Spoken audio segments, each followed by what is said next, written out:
People who have cut family members off from their lives. Why did you do it? When I was 10 years old, I was given to a 34-year-old man to be his third wife. My parents were proud, seeing it as a great honor that I was chosen out of all the girls to be with the man who was second in charge.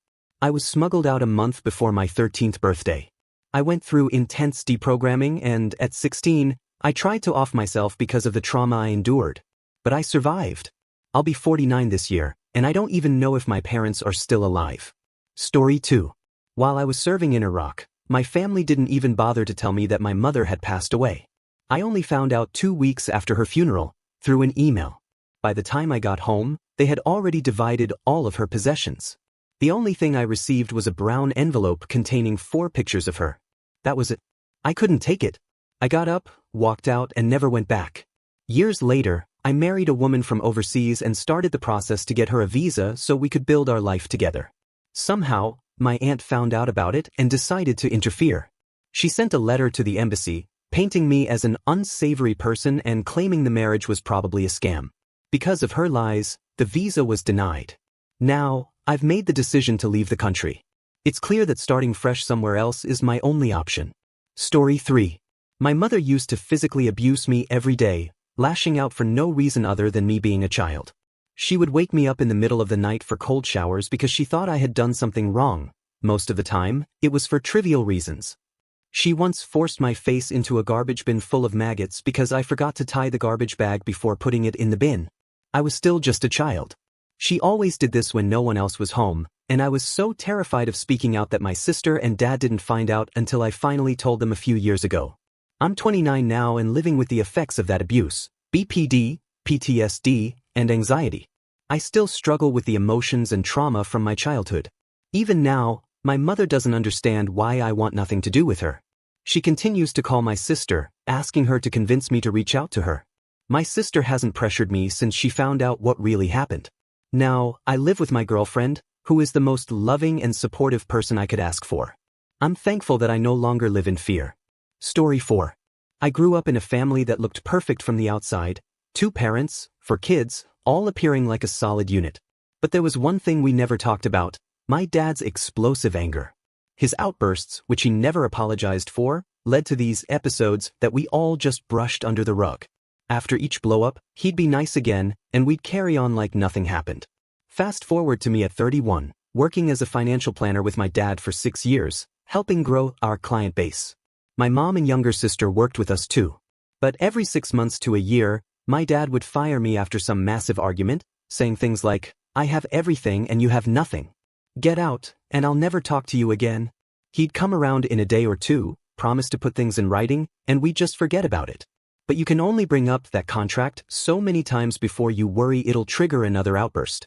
He'd say things like, "You really think I'd throw you, my daughter-in-law, and grandkids out on the street?" At the time I'd think, "No, of course not. It's just what you threaten." But eventually, it happened. The business nearly tripled in value, but the emotional toll was unbearable. I lost 17 pounds from the stress, and I'm already skinny, and eventually, I quit. I walked away with nothing. We hired a company to help resolve our family business crisis, spending over $20,000 on specialists, psychologists, and lawyers. After hours of interviews with everyone, including family members not involved in the business, they wrote a report. My dad lost it when he saw it and fired the company. I finally made peace, thinking it was over. I started interviewing for a bank job since I hadn't been paid in almost 6 months. I had 2 young daughters to support. But then my dad came back, made promises again, and rehired the family business specialists. We agreed on a plan. I would manage the business while he went on vacation for a month, and he'd sell me my clients. I agreed, not wanting to work at the bank. When he left on his trip, I thought things might finally be working out. But when he returned, he ignored my calls. I showed up at his office with my 1-year-old, who hadn't seen him in months. He promised to finalize the client list I was supposed to buy, and I haven't spoken to him since. That was over 6 years ago. He had me fired from our investment dealer for contacting his clients, even though many of them were my close friends. Then he sued me. I didn't have the money to fight him, so I just walked away from everything and started over. I no longer talk to my dad, mom, brother, sister, grandma, aunts, uncles, cousins, or many family friends. They all took my father's side. The patriarch made the call, and everyone else just let it happen. Only my younger sister, who worked with us, knows the truth, and we're very close. We both stopped speaking to the rest of the family. But my wife and I are doing way better now. We're happier than ever, and I'm my own boss. Last year, I made more money than I ever imagined. Things are finally good for us. Story 5. I've cut ties with my aunt, uncle, and 2 cousins on my dad's side of the family, and honestly, it was one of the best decisions I've made. It wasn't easy since I don't have a lot of family to begin with, but I got tired of their toxic behavior and constant lies. The biggest reason I cut them off was their habit of spreading ridiculous lies about me. They've always acted like they're better than everyone else, even though their lives are a mess, and they have nothing positive to show for themselves. To make themselves feel superior, they tear others down. When my wife and I got married, we kept it simple, no big wedding, just a courthouse ceremony. As soon as they found out, through my dad, they started telling everyone that my wife was a stripper, and that I only married her because I got her pregnant. None of that was true. My wife has never been a stripper, well, only for me, and that's private, never slept around, and wasn't pregnant when we got married. They spread these lies until we made a surprise visit while passing through their state, and suddenly, they were backpedaling, claiming they never said anything like that. They're the kind of people who only reach out to you when they want something. For instance, my aunt barely talked to her dad while he was alive, until her roof started leaking. Then she called him out of the blue, offering to fly him 1,400 miles to fix it. She didn't even plan to pay him, just expected him to do the work for free. Their behavior toward me was even worse. Their oldest son, my cousin, is about a year younger than me and is a lazy, entitled mess. He's nearly 30 and still has to be forced to shower, sometimes going weeks without one. He refuses to work or do anything productive, but they act like he's some kind of genius. To make him look better, they tried to make me look like the problem. They called the college I was attending at the time, claiming I was crazy, had a drinking problem, and was probably sneaking alcohol behind the school, none of which was true. When I was working for a company, they called my employer and accused me of cheating on a drug test, selling drugs at work, and even damaging their car while working on it during company hours, a lie to cover for my cousin, who actually broke it. After I started working for myself, they spread rumors that I stole from customers, simply because I refused to fix their junk for free. It was one thing after another. Eventually, I'd had enough. I changed all our phone numbers and hired a lawyer for $250 to send them a cease and desist letter threatening legal action for defamation. That shut them up pretty quickly, though they played the victim, crying, "How could you do this to family?" On top of everything else, they're obnoxiously pushy about their religion. They've been Mormons for years, but the specific church they attend feels more like a cult. If you're not Mormon, they'll try to convert you, and if you refuse, they treat you like garbage. Years have passed, and we still haven't spoken. They don't know where I live, just the state, and they're not welcome in my life. Now, with a baby on the way, I'm sure they're cooking up new lies, but honestly, I don't care. They live across the country, and that's where they can stay. Story 6. My aunt, who comes from the wealthier side of the family, made my mother clean their bathrooms one day when she explained that we couldn't afford food. Both of my parents had lost their jobs within days, and instead of offering real help, they gave her some food they had prepared that day and a few potatoes and oil. They didn't even pay her for the work. From that day on, my mother was so hurt and felt so humiliated I decided to pretend they don't even exist. Story 7. I decided to cut ties with my mother's side of the family after the way they treated my parents. My aunt and uncle made it their mission to financially ruin my parents, and then another aunt joined in. All 3 of them had been borrowing money from my grandparents for years, and when one aunt sold my grandparents' house out from under them, claiming it was because they couldn't live on their own anymore, my grandparents were horrified. She told them she was putting them in a home, but instead, they came to live with my parents.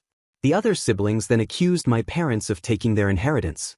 They harassed, stalked, and vandalized my parents' property until both grandparents passed away.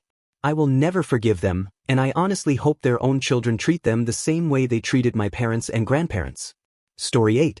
After I had surgery for an ectopic pregnancy and lost a fallopian tube, I was devastated.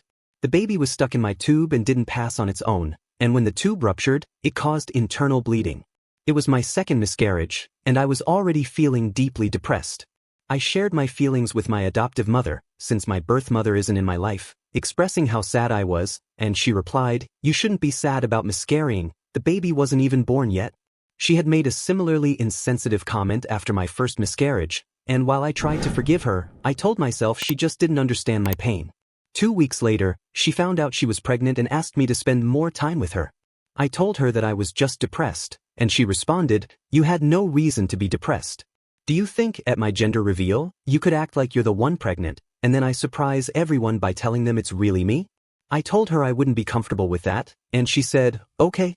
The next morning, she asked me the same thing again. I didn't respond. I had my surgery in early April, and she asked me this question again just 2 weeks ago, while I was still healing. That was the final straw. I made the decision to cut her off. I've had many toxic experiences with her since I was 13, and now at 22, I've realized that she's not a positive influence on my life or my mental health. Good riddance. Story 9. I had been in the hospital for over a month, nearly dying from a rare disorder. My dad had came and spent time with me almost every day, whereas my mom, not even a phone call. When I finally got out and was at home, I called her to update on her on what had been going on with me, and she dominated the conversation. She somehow made the entire situation about her, and how worried she was, what she would have done if that happened to her, etc. My 2-year-old ran up to me and was hugging my leg, and as I looked down into the eye of my baby, I realized I couldn't even imagine if my baby had just gone through what I did, not visiting, not calling, and making every conversation about me. That was pretty much the last time I ever talked to my mom. My sister had already cut mom from her life, and that moment was when it dawned on me mom really doesn't care about us. She doesn't actually love us. A loving mother would never have treated their children the way that woman treated us. Story 10. I overheard her talking about sabotaging my car and figuring out a way to get me fired from my job. The goal? To trap me into staying under her roof even longer so I'd have no choice but to keep paying her bills and taking care of all the chores around the house. I had 3 jobs at the time. The big one she was trying to sabotage was my main source of savings for my own place. She was smart about it. It's disgusting how far she was willing to go just to keep control over me, all while pretending like she's helping or caring for me. I packed up and moved and cut off all communication. Been a few years now and it's not been bad at all for me. My sisters tell me she asks about me and whatnot. I tell them to act like I don't exist to her. Scream. Story 11. I loaned them $40,000, which I had to borrow myself, to save the family farm from foreclosure after they begged me for months. But instead of honoring our agreement, they pretended it was a gift, forcing me to hire an attorney just to get my money back. To make things even worse, they accused me of forging documents to make it look like a loan, dragging my name through the mud in the process. Thankfully, they had made payments for 4 years, and that evidence saved me. But the betrayal and lengths they went to in order to avoid responsibility were truly staggering. Story 12. I cut my uncle out of my life the day my gran passed away. She had terminal lung cancer, and the last 3 months of her life were pure agony. My mother and I moved in with her to care for her full-time. I was only 18, juggling work and full-time education, and the whole experience took an immense toll on me. Meanwhile, my uncle didn't lift a finger to help. When we asked him for support, his response was essentially, no. She smells like piss? In her final days, when she was barely conscious, he finally showed up, not out of concern, but to discuss how her money would be divided. He demanded a larger share because he was the eldest, even though he was financially well off, hadn't done anything to help Gran during her illness, and knew my mother and I were living in near poverty at the time. All he cared about was her money. It's been 2 years since she died, and the legal stuff is still dragging on, but I haven't spoken to him since. I hate him. He's a heartless pig who wasn't even upset about losing his mother. He was just excited about the prospect of inheriting her money. Story 13. I've always been the black sheep of the family. Back in the 80s and 90s, I was your typical inner-city skate punk. While my parents had no problem disciplining me physically, it was the way they were raised. My extended family teased and picked on me for how I dressed and cut my hair. I didn't have the money to buy stylish clothes, so I'd punk up thrift store finds just to avoid feeling like a bum. As a teenager, your appearance matters, and I did what I could to make it work. When my mom passed away suddenly when I was 18, I had no reason to stay, so I left. I still see my dad occasionally, but he's completely mellowed out. The thing is, when I was a kid, he would beat me for the smallest things, and now he's just a typical, whiny old man. He's apologized for being hard on me when I was growing up, and I've forgiven him because, honestly, that abuse made me tough, which came in handy when I joined the army. But I don't feel any need to get closer to him. I also have a younger brother and sister. I won't go into the details of why I don't spend much time with them, but my sister has her own life, and she's much younger than me. My brother, on the other hand, stopped maturing when he was 16. He's now 40 and still the same underachieving guy who refuses to take responsibility for anything, blaming everyone for his struggles because our mom died. He only ever calls me when he's feeling sorry for himself or needs a handout. I haven't spoken to him in years. In the end, I've had to fight for everything I have. The only person who's always supported me is my wife, and for her and our kid, I live. I don't hate my family, but they never did much for me, and now I have my own life to focus on. Story 14. When I was 9, my mom told me that she had wanted to terminate her pregnancy with me but couldn't because it wasn't an option in 1959, so I was lucky. Over the years, our relationship was turbulent, on and off, back and forth. I would cut her out of my life, only to let her back in again. She often blamed me for everything that went wrong in her life and the lives of those around her. In my mid-50s, during a heated phone call, she yelled at me repeatedly, telling me how much she hated me. In that moment, I reminded her of what she had said all those years ago, that she wanted to terminate the pregnancy, and told her, "Congratulations, you finally got your wish." Now, I only allow the occasional text from her, but we don't speak. I've come to terms with it, and I'm completely at peace with the situation. Story 15. My parents split when I was 13, and to everyone's surprise, including my dad's, I chose to live with him. By the time I was 17, I had reached my breaking point. He was suffocating my spirit. While there was no physical or other abuse, the mental and emotional manipulation was unbearable. He had me convinced that my mom was the worst person alive. I'm not exaggerating when I say that he couldn't go more than 48 hours without trash-talking her. He'd call her every derogatory names and would drag up his ex-wife, my mom's predecessor, almost as often, calling her just as terrible things. Keep in mind, he had remarried by this time, and his new wife had to listen to all of this too. Sometimes, I honestly don't know why she stayed with him. At 17, I finally left to live with my mom. My dad essentially banned my younger brother from having any contact with me.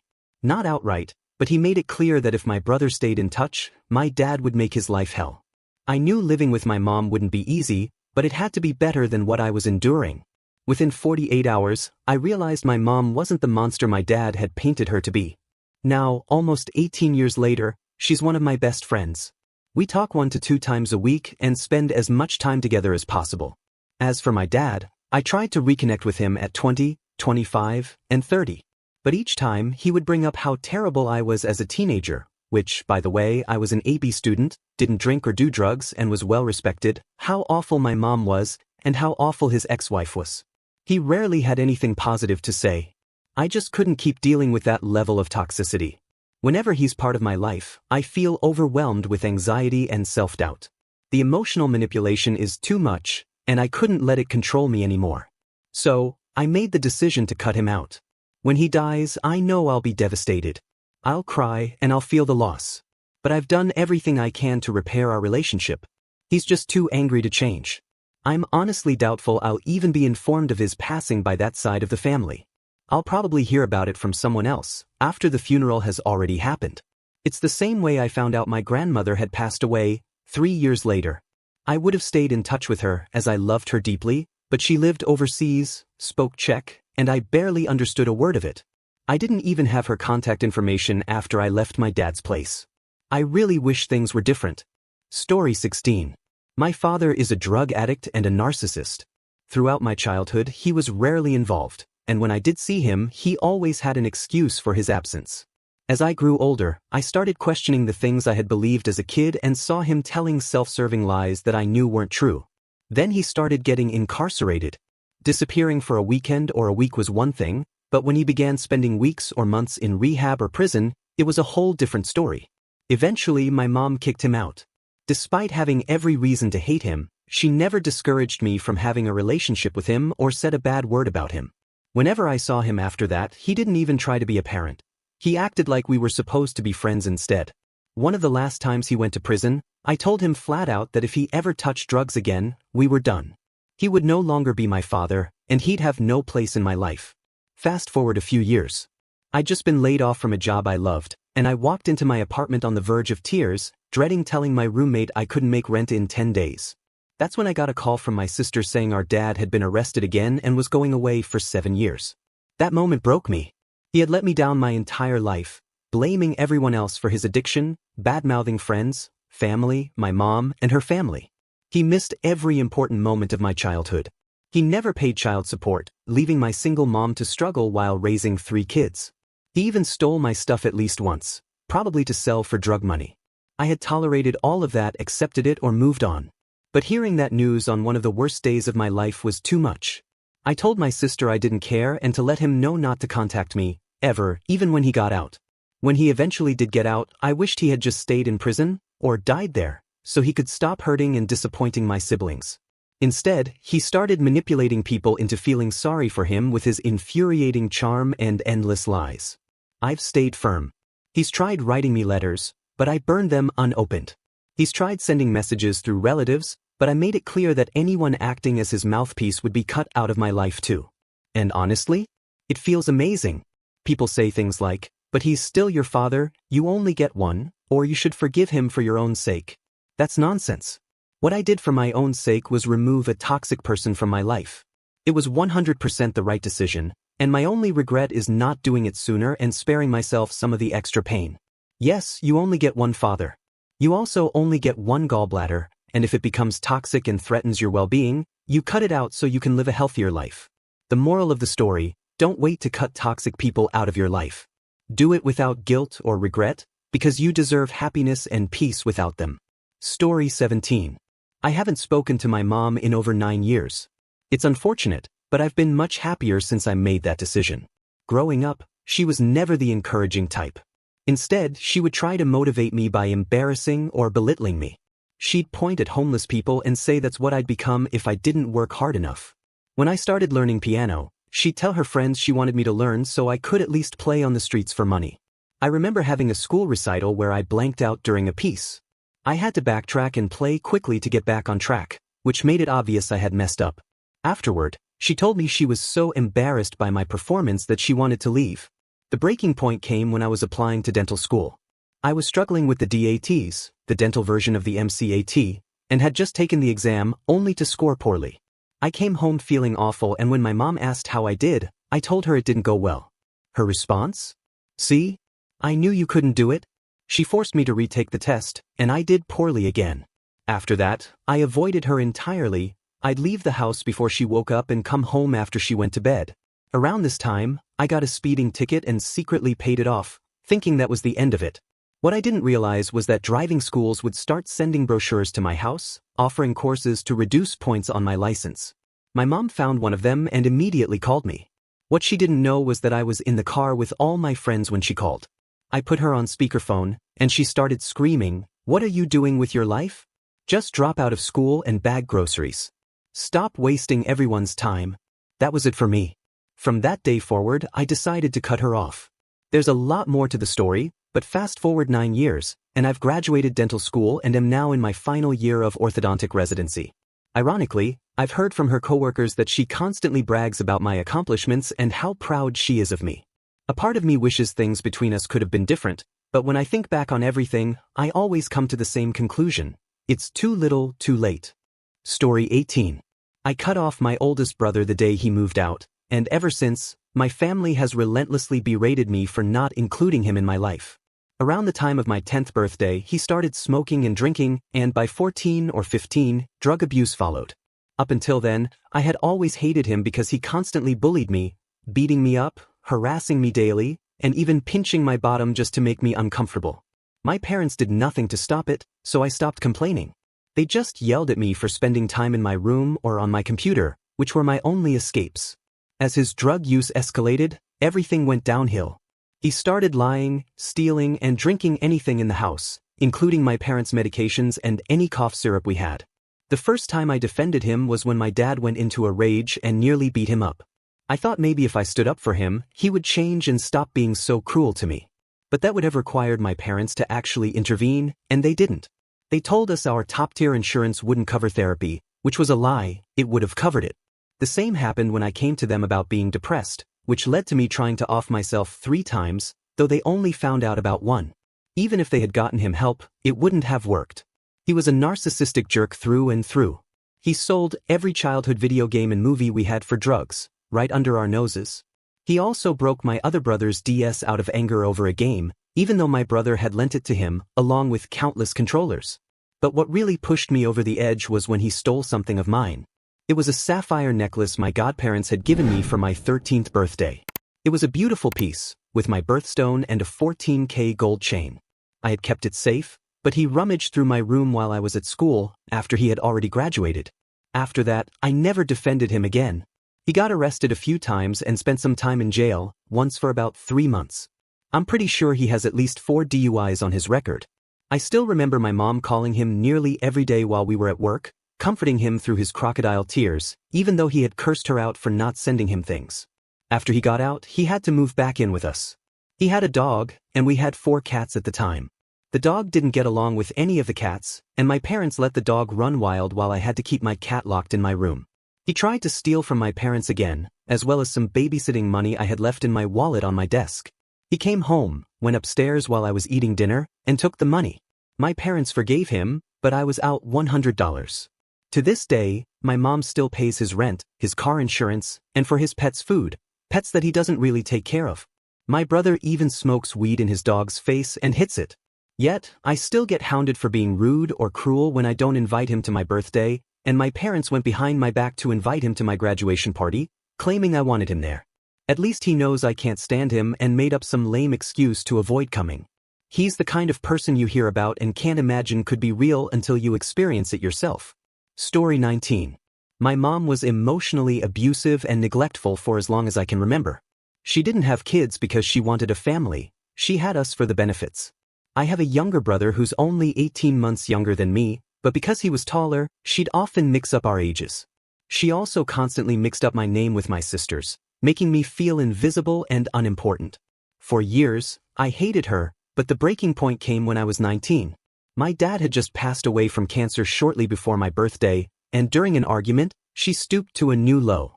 She tried to convince me that my sister was a prostitute, she's not, and then used my dad's death to hurt me even further. That was it. I walked out of her house and never looked back. I'm 24 now, and I've never seen her since that day. When I meet new people, I find it easier to just tell them both my parents have passed away. It's simpler than explaining the truth. Story 20. My parents divorced when I was 2, but my father stayed active in my life for a while. My grandmother, his mother, helped take care of me while my mom worked until she had a stroke when I was 6. Just before that, my father married a woman who made it clear that I wasn't welcome in her family. There were several bad things that happened when I was left with them, but the worst was when I was forgotten in a pool for hours. I don't even know how long it was, somewhere between 8 to 12 hours, but when they finally found me, my skin was blistering and oozing. My pale, ginger skin had been scorched. The pain was unbearable, and it left me with severe agoraphobia, which I still struggle with today. Despite this, my dad would insist on taking me fishing and would constantly belittle my interests, comics, movies, art, and music, telling me I should be more like my brother, who was out playing football and chasing girls. Over time, I grew distant from my father. I stopped answering his calls and withdrew from him, while my half-brother, who had no connection to my father, became closer with him. When my mom and stepdad moved to California, they moved my grandmother into a subpar nursing home. My stepdad gave away all my childhood toys to his wife's grandson, including my classic TMNT figures, Legos, and G.I. Joes. He sold everything else of value. My grandmother passed away in 2006, and I only found out about her death from my mom's younger sister, who was married to my father's best friend. I haven't spoken to my father since then. In December, I found out that my father had a heart attack. My brother told me, and he asked me to sit down and promise not to cry. He then went to my father's room and came back with my old blue suitcase that said "Going to Grandma's" on it, one I used to take when I stayed with my grandmother. When I opened it, I saw my old TMNT toys, but they were destroyed, broken, and mangled. My brother told me that after the heart attack, my father's wife had started cleaning the house and tossed the suitcase into the trash, but my brother pulled it out and saved it. My father wasn't physically abusive, but he emotionally and mentally destroyed everyone in his family just to keep his wife happy. Story 21. The breaking point came during the chaos of my wife and my wedding planning. My mother constantly reminded us that she wouldn't be attending our wedding, but then, just a day before the bridal shower, decided she didn't want to miss it. I included her in every part of the planning as soon as she expressed interest. However, she began stirring up trouble with every family member who had been helping us. She even forced my father to cancel the wedding favors we had chosen together, pushing for a better idea 2 weeks before the wedding. Then she demanded that we come to her house a week before the wedding to help her finish making them. That night, as we helped her, she started an argument about how my grandfather, her father, deserved his own remembrance table because he was more active in our lives than my wife's grandfather. I calmly explained that it wasn't a competition, that this was my wedding, and we were honoring all loved ones with a table displaying photos, candles, and sweet quotes. In response, she told my wife she didn't care about her family, called her names, then spit in my face and punched me in the chest. She ordered us to leave, saying she wouldn't attend the wedding. I refused to leave and begged her to talk things out, but she called the police to remove us. We waited outside and spoke with the officers, and when we got home, we received texts from her repeating that she wasn't coming to the wedding. I spent 3 days begging her to talk, but she refused. Eventually, my wife sent her a heartfelt message, officially uninviting her. We didn't hear from her until the day of the wedding, when she sent texts 2 hours before the ceremony. No phone call, no visit, despite living just 10 minutes away. The apologies came only because there were real consequences. I turned my phone off before the ceremony. During the reception, the mother-son dance was replaced with the DJ playing "We Are Family," and everyone joined in on the dance floor. The next morning, my sister returned to the wedding hotel early because she had work. She was the one who found my mother cold in her bed around 9 a.m. My mother had attempted offing herself, using fentanyl patches stolen from my grandfather's deathbed. I received a frantic call from my sister, who blamed me for my mother's attempt. Since my wedding and going no contact, my life has only improved. I'm moving forward and I'm not going back. Story 22. I grew up in an explosive and abusive household, and once I was finally able to move out, I began distancing myself slowly. My mom spiraled. She started accusing me of sleeping with everyone I knew, yes, every person, inventing outrageous stories to paint me as a terrible person, and even threatening to off herself. When I finally cut her off completely, she started stalking me. I changed my number, moved to a new state, and didn't give anyone, my brother included, my new address. But last year, I started receiving cards from her in the mail. Story 23. I cut my dad off in 2011 after he essentially took my car. It was under his name, but it had been a gift to me, and I'd been driving it for about a year. The car wasn't much, more trouble than it was worth, but I never expected one day to just not have it anymore. He took it, changed his number, and moved away. Our relationship had always been rocky. We'd go years without speaking, then reconnect for a year or two before falling out again. So, I didn't make a big deal of it. A year later, he and my stepmom, who had introduced him to hard drugs, ended up in jail for a drug-related incident. They pistol-whipped someone outside a 7-Eleven, and because we have the same name, I got bombarded with texts from people I hadn't heard from in years, all thinking it was me. That was the final straw for me. I didn't need that kind of drama in my life, so I made no effort to reach out to him. He got out of jail and got clean. In 2016, I had planned on reaching out to him on his birthday because, deep down, I'm a softie. But then he didn't show up to my grandmother's funeral that same year, and I changed my mind. My grandma was on my mom's side, but she'd always loved him, and I thought that would have been the perfect opportunity for him to step up and reach out to me when I needed him. But he didn't.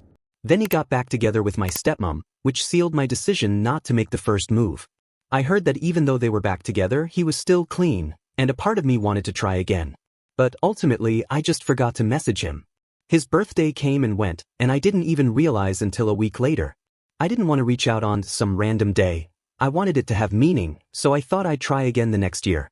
After all, my birthday was in April, so I figured maybe he'd reach out to me first. He passed away this past June, and now I regret not trying to reach out to him. Every day I wish I had. Story 24. The last year of my mother-in-law's life, my mother became increasingly jealous and resentful of the attention we were giving my husband's kind and sweet mom. My mom was planning to move the day after Christmas, despite us telling her that we couldn't help because of our demanding jobs during that time. She had a car accident on Christmas Eve but still insisted on moving just 2 days later, despite having broken ribs. When we suggested she postpone until we could assist, she lashed out, calling us selfish and hateful, including my husband, who was not at fault. Christmas Day was ruined by her anger, making our house full of guests uncomfortable. This was the last straw for my husband, who, after losing his mother, said she would no longer be welcome on Christmas. After 30-plus years of supporting me in dealing with her, he was finally done. I told my mom I'd still help her but wouldn't socialize with her anymore. When she asked why, I explained I couldn't tolerate being called names like selfish, uncaring, and cruel anymore. Her response was, well, that comes from a place of hurt. Had she acknowledged her words with something like, I say things I don't mean when I'm upset, things might have been different, but instead, she shut me down. Around Thanksgiving, my mom sent a snide message saying if she was going to be alone on Christmas, she might as well be alone on Thanksgiving too. Normally, I would have tried to make amends, but instead, I just replied with okay and didn't see her again, except for a brief, accidental encounter. She tried to reconnect over the years, but I couldn't bring myself to engage. She passed away this year. Story 25. My brother, 5 years older than me, always had a bit of a temper. While I was stationed in Arizona, he lost his job after picking a fight with his boss. I let him move in with me for a while, but soon realized he wasn't working and was selling his mechanics tools just to watch TV, smoke, and drink. One day, my dog got out and ran down the street, so my brother drove around looking for him. A neighbor pulled out in front of him, which set my brother off. He got behind the neighbor's car at a stop sign and used his truck to push it into oncoming traffic. The neighbor managed to drive into a driveway and ran to call the cops, as it was long before cell phones. When I came home, there were cop cars in front of my house. I walked in to find myself being questioned, as the description of the driver sounded more like me than my brother. I had a solid alibi, so the cops turned to my brother. He lied to them and they saw right through it. They told him he wasn't getting arrested that night but would face criminal charges and needed to appear in court. My brother mouthed off to the cops and I stepped in, telling him to shut up and let them do their jobs. After that, I told him he had until the end of the year to get a job and move out, or I'd take further action. He didn't do anything, so on December 31st, I told him I was going to a party and expected him to be gone when I came back. That was the last time I spoke to him for years. He had been abusive to me, my sister, and my mom when we were younger, and nearly got into a fight with my sister at my parents' funeral, resulting in another call to the cops. I was done. Story 26. I cut ties with my aunt over something that still hurts to think about. When I was a kid, I had a dog that was my dog. We were inseparable. He was my companion from the time I was 3 until I was 19. Everyone in the family knew how much I loved him, and he loved me back in a way only a dog can. He was mine in a way that felt special, like he chose me. My aunt was a veterinary tech with 13 dogs and many other animals. Growing up, we were close because I wanted to be a vet, and she knew just how much I loved my dog. Fast forward to when I was 18, and my dog was very old. I had just graduated and started a new job, which meant I wouldn't be home enough to care for him properly. I asked my aunt to look after him because I trusted her more than anyone else. We agreed that, if it came time to put him down, she would call me so I could be there to hold him, comfort him, and let him feel safe in his final moments. But since I didn't visit him as often as she thought I should, my aunt decided that I didn't care about him anymore. One morning, I woke up to a voicemail from my grandmother in California. She wasn't very close to me, but we kept in touch. I listened to the message. Hey there honey, I just wanted to check on you. I heard little Ricky died. I know how hard that must be for you. You loved that little dog so much. I found out that my aunt had put him down a week before that and hadn't told me. She took away the opportunity for me to be with him when he passed, even though she knew how important it was to me. She made the decision on her own because she assumed I didn't care anymore. I was devastated. That was the last straw, and I haven't spoken to her since. That was 13 years ago. Story 27. Before my fiancée passed away from cancer, I promised her I would watch over and take care of her 4 children, all teenagers. After she passed, I did everything I could to keep their lives as normal as possible. Same house, same schools, same routines. I also hired attorneys to fight their abusive father, who they hadn't seen in years, from gaining custody. These legal battles drained my bank accounts and put me in debt. At the time, I was working in a family business, and I had deferred my paychecks, accumulating around $50,000 in unpaid salary. One day, I approached my father, asking for $20,000 of that amount. He was very wealthy, and $20,000 would have been a small amount for him, but I knew he'd make things difficult, as he was the type to take pleasure in squeezing people when he could. I explained my situation to him, and his response was, "What would happen if I don't give you the money?" I told him that without it, we would lose the family home and be out on the street. His reply was, "That might not be a bad lesson for you. They aren't your kids, you don't owe them anything." I told him, "True, I don't owe them anything. But I do owe their mother." For the next hour, he dragged me through an emotional ringer, making me beg, plead, cry, and even threaten for what was rightfully mine. He seemed to get some kind of satisfaction from it. Exhausted, I finally got him to write me a check. He then casually mentioned that he wasn't sure there was enough money in the account to cover it, but to try depositing it anyway. When he went to the bathroom, I peeked into the checkbook. It had over $400,000 in the account. When he returned, he acted as if nothing had happened and asked if I wanted to grab dinner. I told him I had to head home, a 2-hour drive away. As I drove away, I made a firm decision. From that day forward, my relationship with him would be strictly professional. I would never again allow him the opportunity to personally hurt me. I saw him only a couple more times after that, and not at all during the last 3 years of his life. If my son ever came to me asking for help in caring for the children of his deceased fiancée, I would be proud of the man I raised and would do everything I could for him. My father, on the other hand, used my situation to be cruel. Now that he's gone, I know he's not looking down on me. He's looking up. Story 28. I cut off my father and my stepfamily for many reasons. Most of my childhood was spent watching him lay on the couch, doing nothing but drinking and skipping work. When I was in middle school, he started dating a woman who had hated my mother long before I even existed. So when my younger sister, about 7 or 8 at the time, would visit him, she was always there, constantly claiming she didn't hate my mother while simultaneously talking badly about her.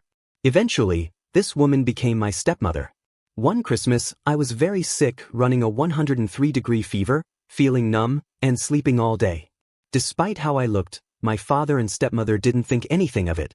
But when my brother came to pick me up, he noticed how awful I looked and took me to the hospital.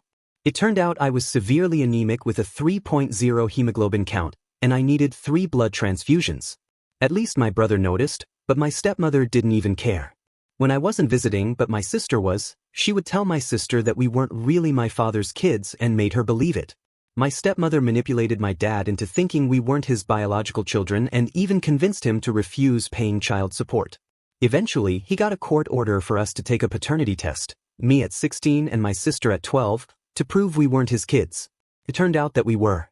When my sister and I were placed in foster care, he signed away all his rights to us, yet he and his wife kept pestering us over the phone, saying we should be living with them. He never visited me while I was in foster care, but always visited my sister while I was out with friends in high school. Eventually, I got tired of feeling unloved and being expected to forgive him for all the hurtful things he and my stepfamily had done. Now, almost graduated from college, I don't speak to him, and he doesn't have my phone number or home address.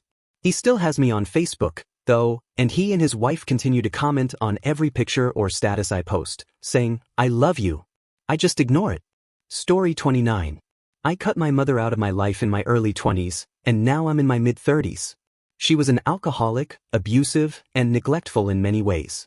The final straw came when she showed up drunk at sunrise, screaming at me about chores in a house she didn't even live in. She called the police, accusing me of threatening to hit her. It's a long, ridiculous story, and it ended with me telling her, "If you do this, I'll never speak to you again." She called my bluff, but I wasn't bluffing. Well, maybe I was, until earlier this year, when I asked a distant relative, also estranged, but for different reasons, for my mother's email. I guess I just wanted to see if she missed me, if maybe there could be closure, if she had changed, or if she was sorry. Maybe she had cleaned up and was back to her old self, singing, painting, reading, writing, doing decoupage, the way she used to before everything fell apart. After a few months of emails, some of which were erratic, poorly written, nonsensical, and factually wrong, I finally asked, "Are you still drinking?" It took a few days, but I received a response with just the subject line, "Yes." My soul wanted to cry, but physically I couldn't. She was my only parent, and I was her only child. While we were apart, she fostered a relationship with what truly mattered to her, her real love, alcohol. I'm now 10 years older than she was when she had me, the same age she was when her addictions fully took over. I replied, thanking her for her honesty, but told her I couldn't continue any communication under these circumstances. She's in her 60s now, and I can't imagine ever seeing her again. Honestly, I don't know if I feel a lot, a reasonable amount, or nothing at all. I could write pages and pages about this, but it's just too messed up. It's sad, it's messed up, and there's nothing I can do for her. I can only focus on healing myself. If you're hurting, I can't say I understand you any more than you understand me. But know that in my mind's eye, I'm nodding to you in solidarity, acknowledging the strength we've found in ourselves, or will find, someday. Thank you for watching. If you enjoyed this video, be sure to give it a thumbs up, subscribe, and hit the bell icon so you never miss an update.